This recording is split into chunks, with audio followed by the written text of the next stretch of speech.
I'm now recording. Today is the seventh Sunday after Pentecost. So we are still in the season of Pentecost. But what we're doing in this class is working our way through the Gospel of Mark.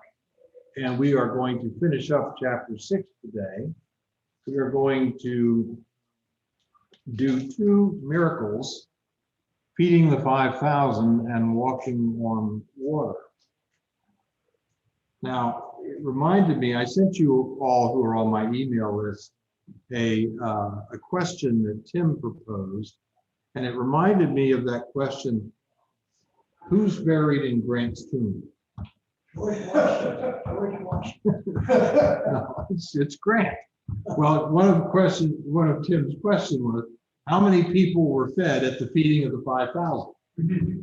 I thought, well, that's not that obvious though. Well, I know, but it's a very similar kind of. Yes. Okay. Now, so we are going to get to those two miracles in just a moment. Moving to our discussion for today, we are going to talk about the feeding of 5,000 and the walking on water, but we got to set it up. And so the pastor actually mentioned this morning, as this story comes to an end, what we just covered for the last couple of weeks,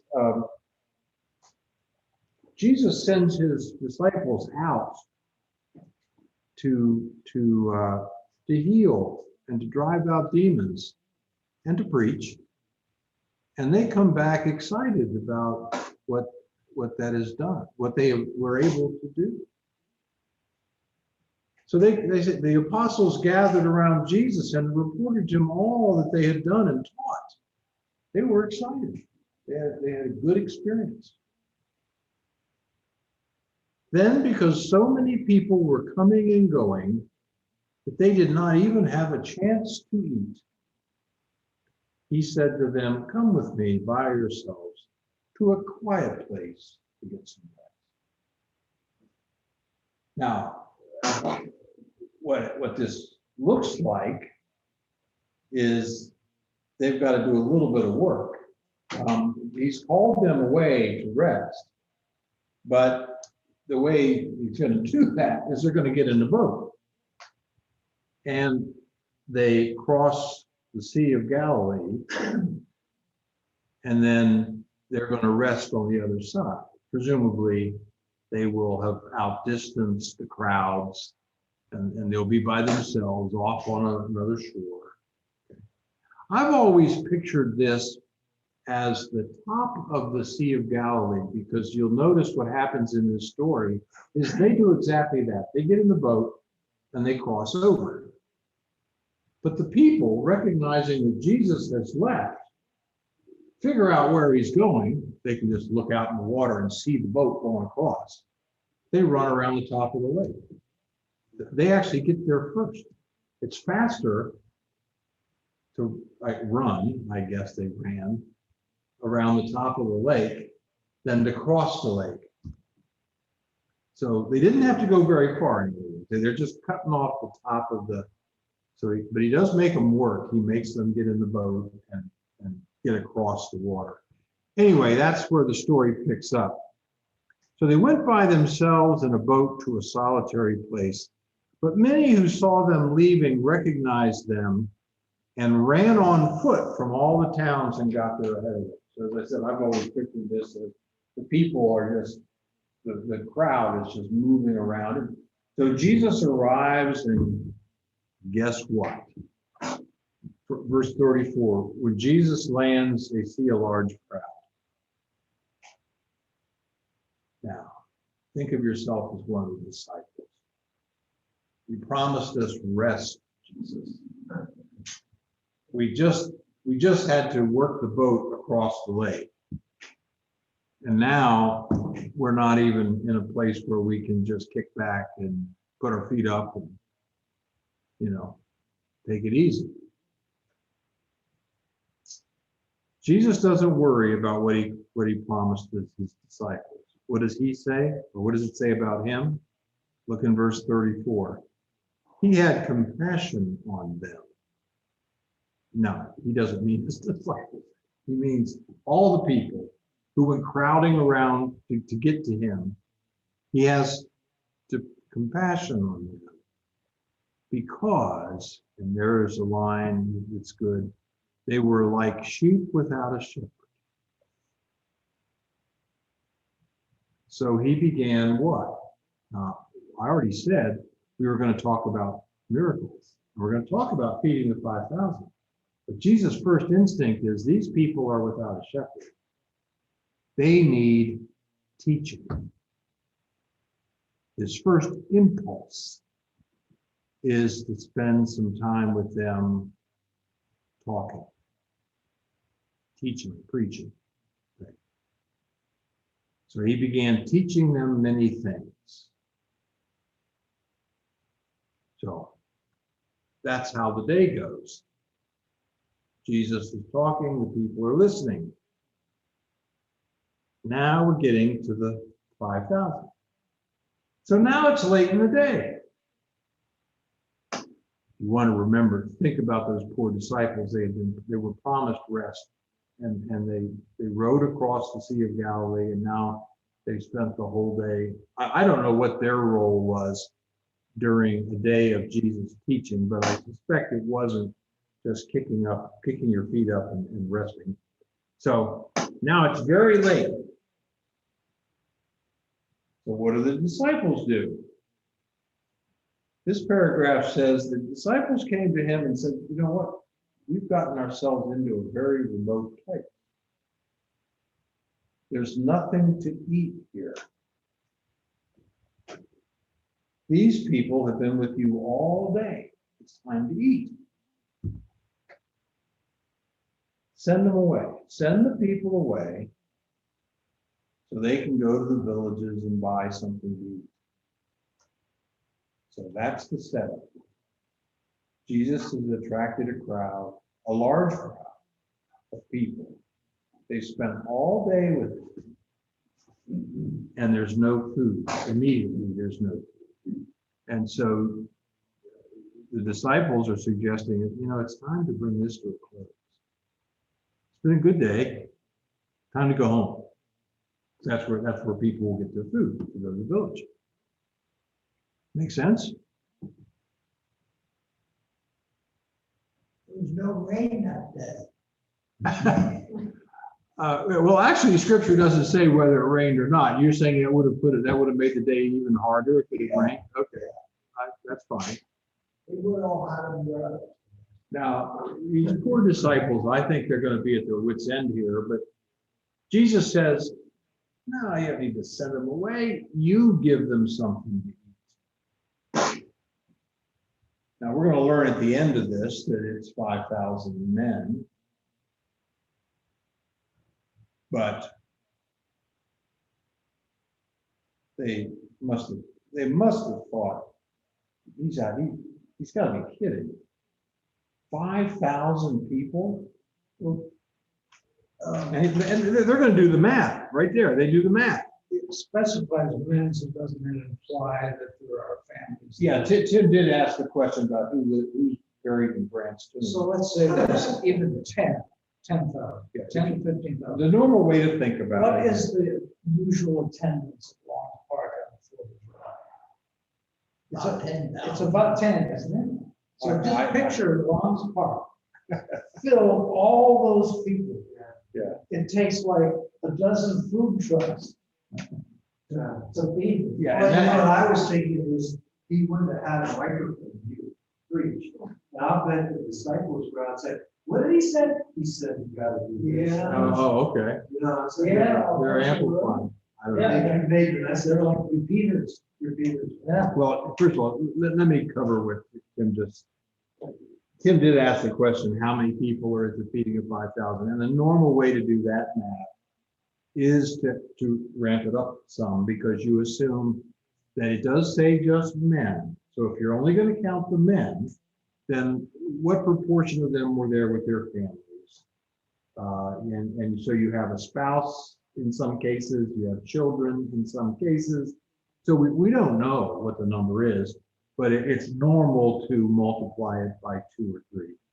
So it's 10 or more, 10,000 people. But 20,000? Pardon me? 20,000? Maybe. That would be multiplying by 4.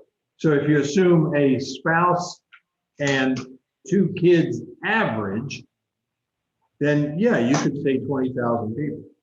It doesn't matter. The number's big. They would have that choice. Okay, the number is big, and but it doesn't matter, because notice in the next line, the disciples are doing the same math. Are you kidding me? You want us to buy dinner for 5,000 people, or 10, or 15, and they say they're right there. It would take 8 months' wages. Let's assume that's accurate. So whatever a man could make, 8 months, and think about what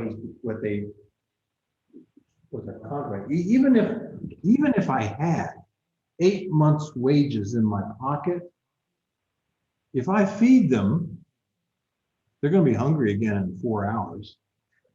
Would you feed? Would you use your 8 months' wages, whatever that was saved up for, to feed these folks? Or wouldn't the rational thing to do is to tell the people, yeah, I could buy you dinner, but it's better if everybody goes home now. This is over.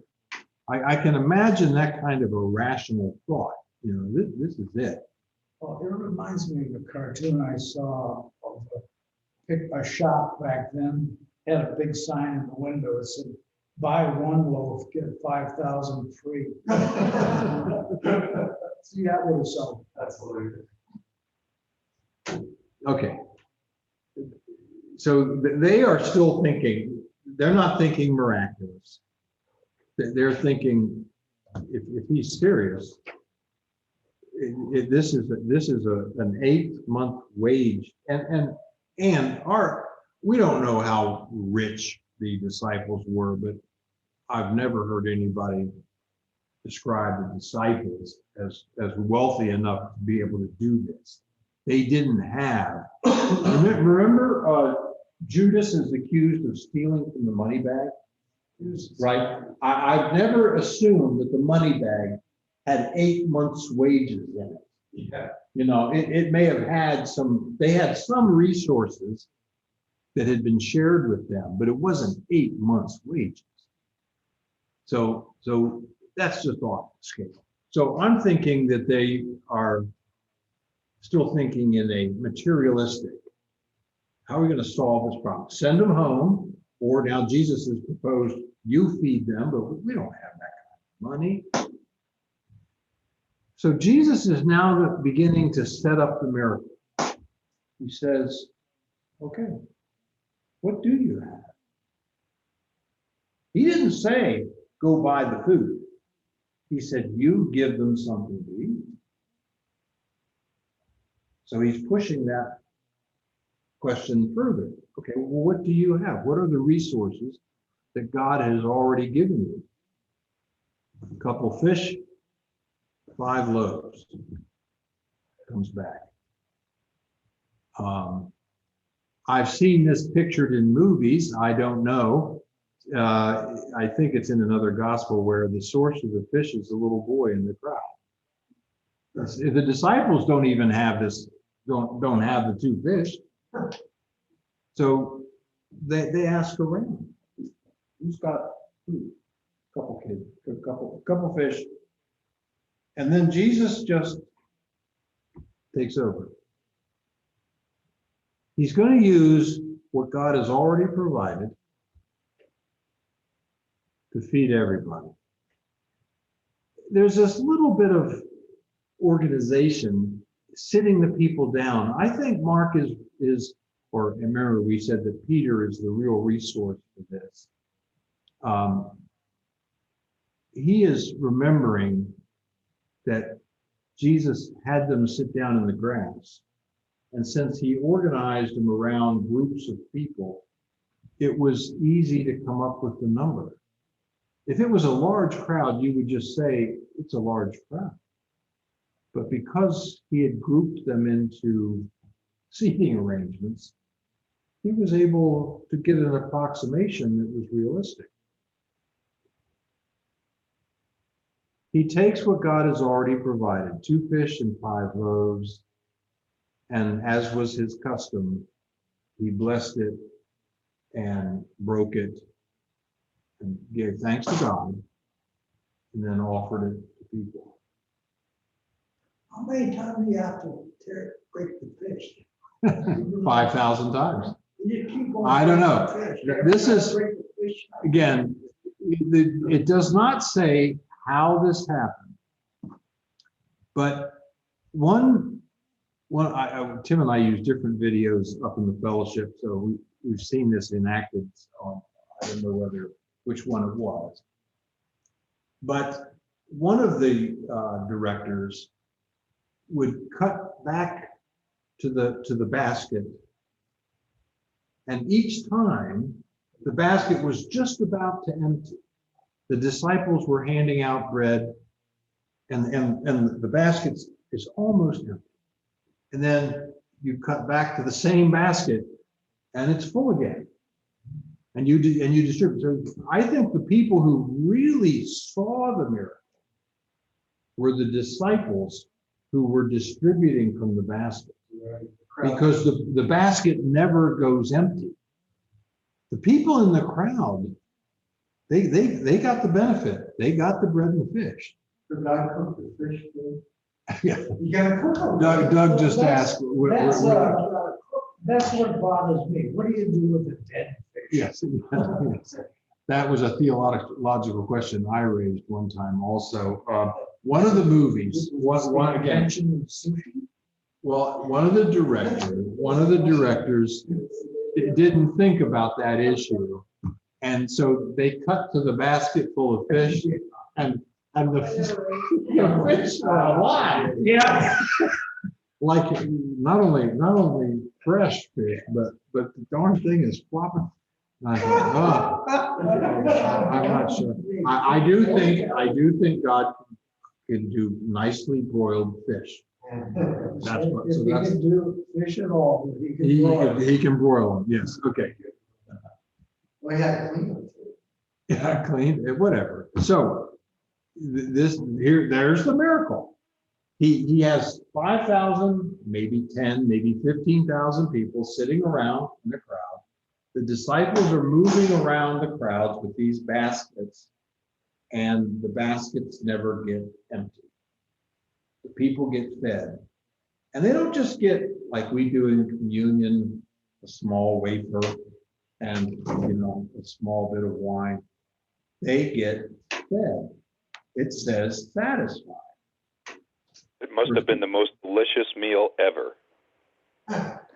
Well, one of the commentators I read, not questioning the word delicious, Bill, but it's not a fancy meal. Bread and fish, that's a plain, simple meal, but it's adequate, and they all get enough food. It's not just a minor. They don't even eat all of them. Well, and that's the other thing. Notice that in the process of working this all out, Jesus tells the disciples, pick up what's left. So don't leave anything on the ground. And they end up with 12 baskets, one for each disciple is the tradition there. Doug, it had to be the most delicious meal. Not one person complained. Okay. They got good Yelp reviews. Yeah. Okay. Who knows? They're supposed to be like sardines, a little bigger than sardines. Oh, is that right? Yeah, not huge. Okay. Perfectly seasoned, delicious, satisfied. I'm sorry, what did you say, Bill? Perfectly seasoned, delicious, and satisfied. Okay. Yes. Okay. The fish is a Jewish dish. Yeah, but I have no idea what the nature of the fish was that they ate. Bill is pushing this line. It must have tasted great. Okay. And if you assume that it's heavenly food, I'm not going to argue against that. But the point is, notice that everybody got enough to eat, and there was an abundance left over, 12 baskets. And remember, this all starts with 2 fish and 5 loaves. So at the end of the process, they still have more food than they started. It is, therefore, a miracle. Only God can make that much food. Sometimes you hear this as a multiplication miracle. He multiplied it, but that assumes that he even needed the fish. I don't believe Jesus even needed the fish and the bread. I think of this as a creation miracle. Jesus, using the power of God, speaks something into being which wasn't there before. Now but he did use 2 fish and 5 loaves, so there was that element to it. But he creates enough bread and fish for this miracle. And so, going along Bill's idea, he could also create the spices needed to make it taste good. Now, Doug, in the Mark story, we don't have Jesus being promoted as the king. Yes, and that's why I actually have the Matthew open here. Yeah. I was going to ask, do you think that all of the people there knew that this was a miracle? Well, the implication in Matthew is well,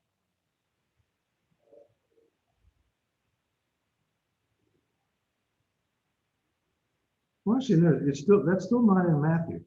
The acclaim and the pushing to make him king. Well, it's in all 4 Gospels. Maybe it's in. But it's in a different place. It's not related to this miracle. That's all I'm saying. In Matthew, it ends exactly like this. How many ate? 5,000 besides women and children. Well, I mean, I It's could. in Luke and John. Okay. But some places related to this miracle. So It's one of the reasons why he disappears again. He's going to slip across the bridge again. Yeah. So maybe that answers the question, that they were all sufficiently impressed with this performance. Yeah, even if the people in the crowd didn't see the fish actually and the bread being created in the basket, the disciples probably got a first-hand view of it. It would have been impressive to watch 5,000 people be handed this much food. They would have experienced the miracle, I think. And that's what you're getting at. Yeah. So really, there were 5,000 or 10,000 witnesses who could refute this if it weren't to a miracle. true. And it's probably the best tested miracle. Yeah. So Tim's point is, although it's not actually in this part of the story, is that the crowd must have been impressed.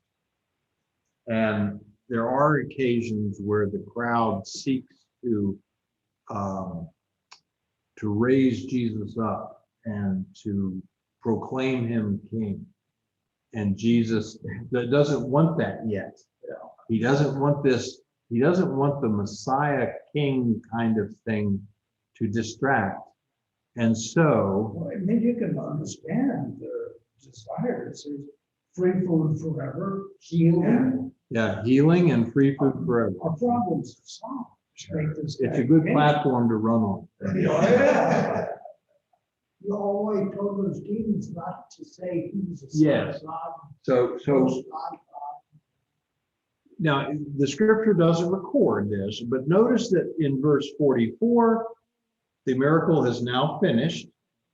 Verse 45, they're leaving to go back across the lake. The implication is we don't want to ramp up the crowd anymore. So much for the vacation. It's over, yeah. Now, so that is the end of the feeding of the 5,000. And recall that the disciples had been promised a time of respite, some rest.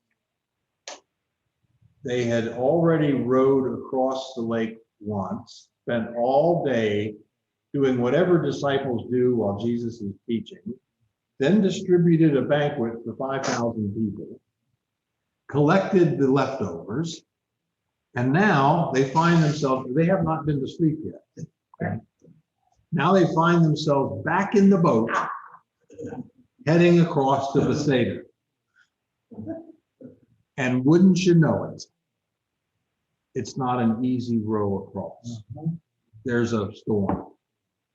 That's the next miracle, the walking on water miracle. Now, but just a little clarification. Notice that the disciples are in the boat. Jesus has gone up on a hillside to pray. We've talked before about his prayer life must have been an awesome thing to watch. And so he had just spent all day working, and his inclination is, I need time with God. So he goes up to pray. The disciples get in the boat and they're heading across the lake. Okay. Why did he say he was gonna pass them by? Well, They wouldn't have. you know, you're always 2 or 3 sentences ahead. Okay, I'm gonna get there. Okay, evening comes now. So now and Jesus sitting up on the hillside where he was praying can probably look out on the lake and see the boat out there on the water, and he's realizing that they're having. He could have just snapped his fingers and stopped the storm. That's not what he chooses to do. About the fourth watch of the night. That's about 3 a.m. So it's been a hard night of rowing against the storm. He went out to them, but Jim is right. It doesn't say that he just went out to them on the boat.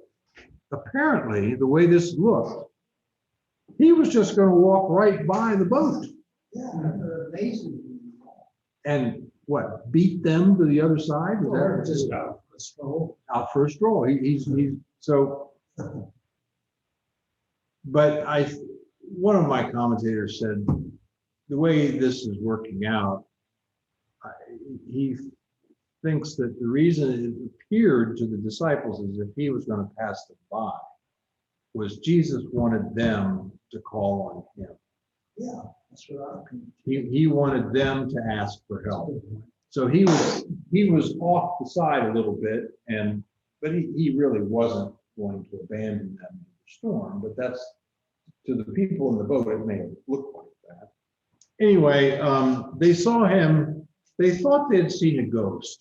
Yeah. This comes up a lot in Scripture. Remember in the story of the resurrection of Christ, Jesus has to take the time to convince his disciples that they're not looking at a ghost.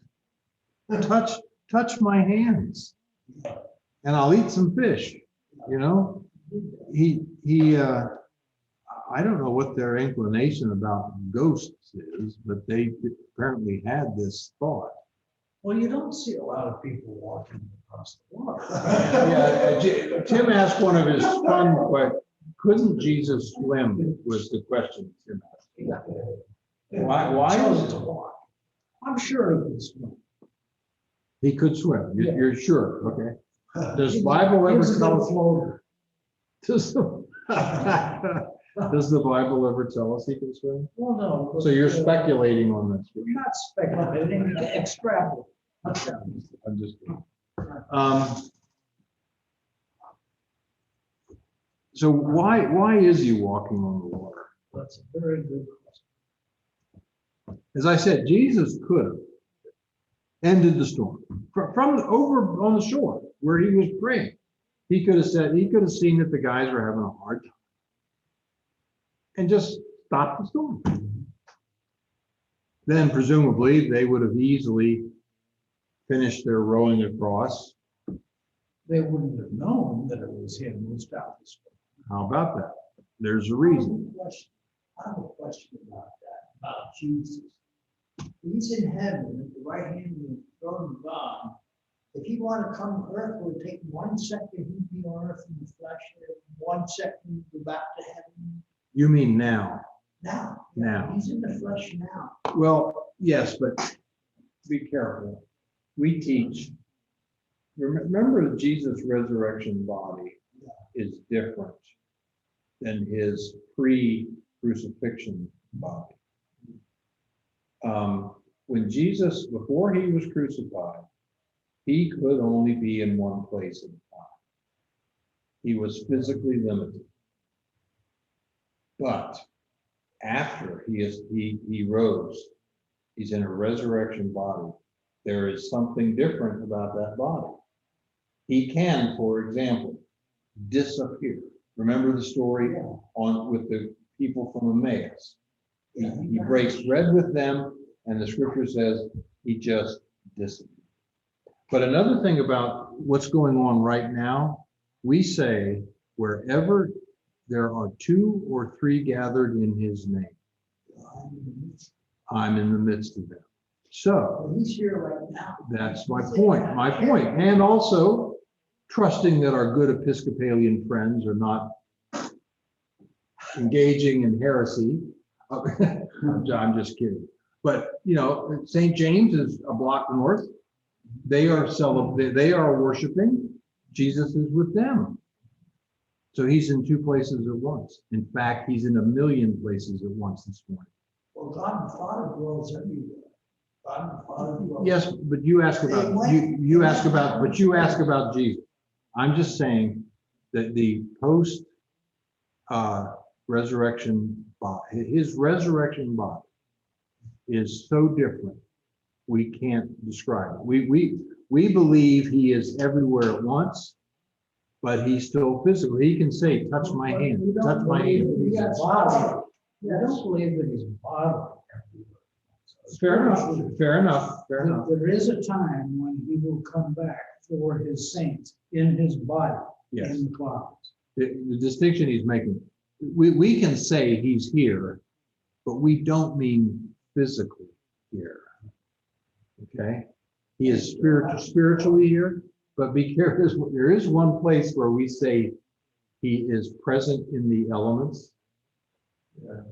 So I don't want to, I'm not a theologian, so I don't know how hard I want to push this. But we say, in communion, we say he is present in the elements. And that's everywhere that communion is being practiced on a Sunday morning. So I agree with you, Tim, he's not physically sitting in that chair. But in communion, we have special wording for that. And I think, I don't want to misstate that. Anyway.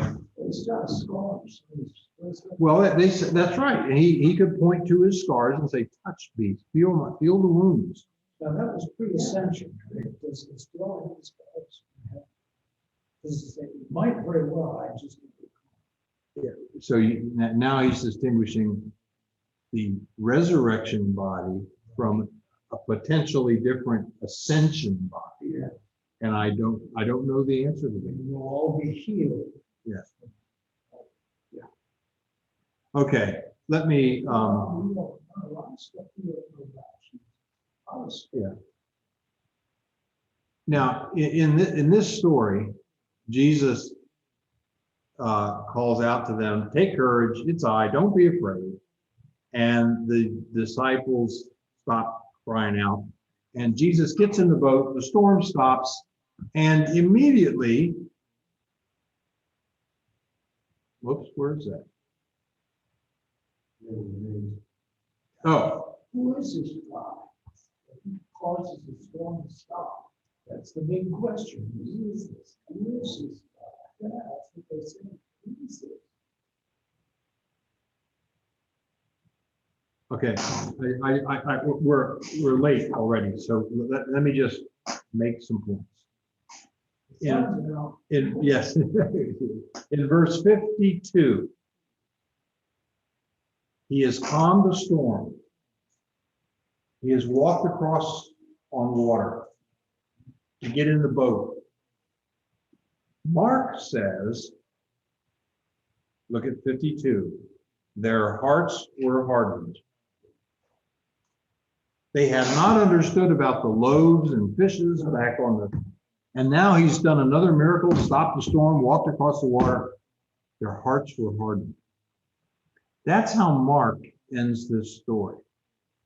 And I'll just remind you that Peter is, we believe that Peter is Mark's source for the gospel he wrote. So. Is there anyone that walked on water besides you? Well, now that's, if we go to the Gospel of Matthew and look at the same story, there's a different element in it. In the Gospel of Matthew, remember, Jesus is coming up towards the boat. Okay, they're fighting the storm. Peter calls out, Lord, if it's you, command me to come to you on the water, he said. Come. So Peter got out of the boat, started walking on the water. But then he used his eyes. He noticed the storm, the waves. But when he noticed the strong wind, he became frightened and began to sink. Lord, save me. Jesus immediately reaches out his hands. You of little faith, why did you doubt? Now, that's a difference. Mark's story is different than Matthew's story. But there's another difference.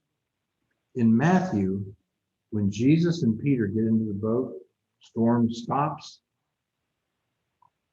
Remember, Mark said their hearts were hardened. In Matthew, it says, when they got in the boat, the wind ceased, and those in the boat worshiped him, saying, truly, you are the Son of God. Well, that sounded like ours. God the Son, say God the Son. I have not been able to come up with an answer for this difference. Peter, you know, if Peter tells this story, was he just uncomfortable emphasizing the fact that he sank when he got out on the water? I would have thought he would have remembered the walking on water part. Because he did accomplish that for a little while. He was walking on the water. But then he failed, and Jesus, as he often does to poor Peter, oh ye of little faith.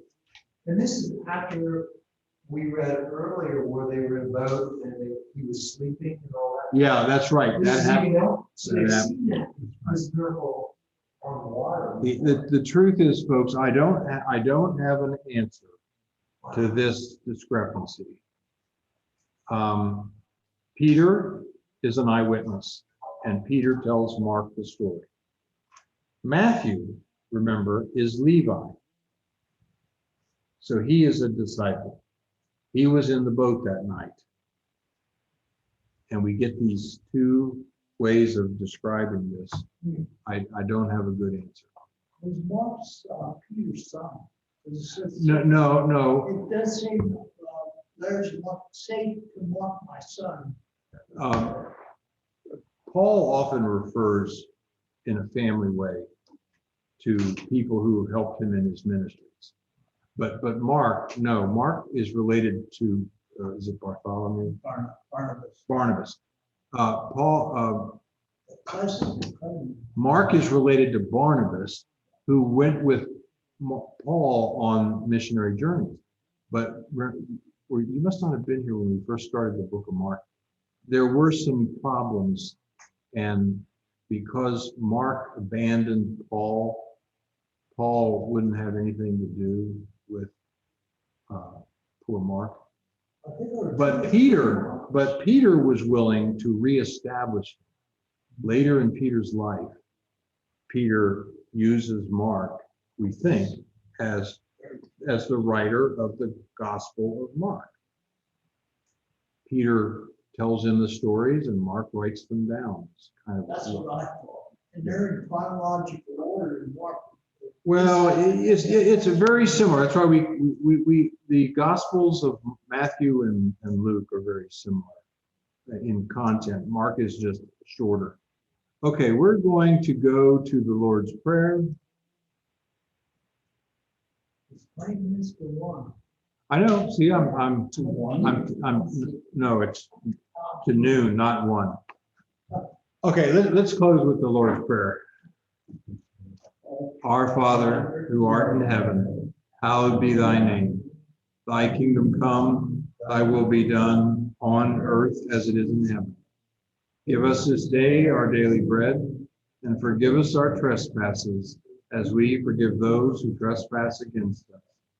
And lead us not into temptation, but deliver us from evil. For thine is the kingdom, and the power, and the glory, forever and ever. Amen. Nice to have Dr. Rob's parents with us. Yeah. Yeah. So he's heading down to West Virginia to do his work with the children. Must have been something you said. You remind me of kind of football. He has some kind of right eye, some kind of yeah, he's on the football. Yeah. He's on what? Oh, you're talking He about has baseball eyes. he has a pattern. So is it as a joke that his eye keeps changing? I think it is. Sometimes you write it, they forget. Okay, I don't know. Like stands through the hourglass. Yes, okay. Well, I'm going to cut off the meeting. See you, Bill. Have a good week. All right, everybody have a blessed week. Thank you for your lesson today, Doug. See ya. Thank you.